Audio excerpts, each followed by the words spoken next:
যাক, প্রস্তাবিত বাজেট আমি বলবো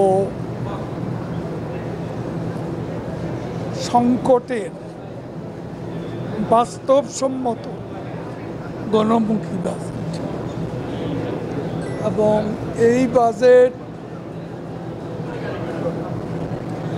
আমাদের নির্বাচনী ইশতেহার, বাংলাদেশ আওয়ামী লীগের নির্বাচনী যে ইশতেহার,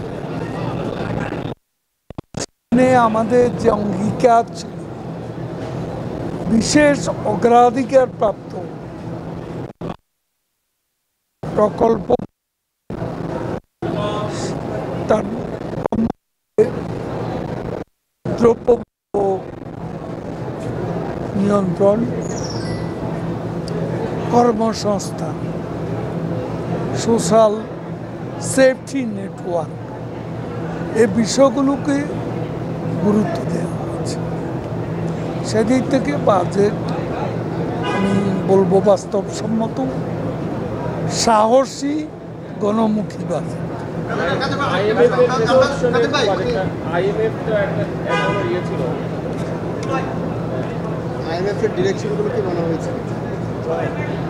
দেখুন,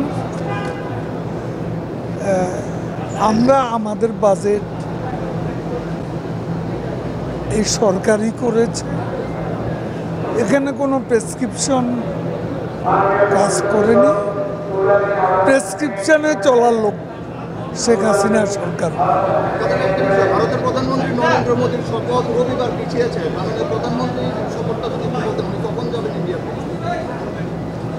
এখন কাল যাওয়ার কথা ছিল, কালকে যাবেন না, ডে আফটার টুমরো, পরশু দিনই যাবেন। Thank you.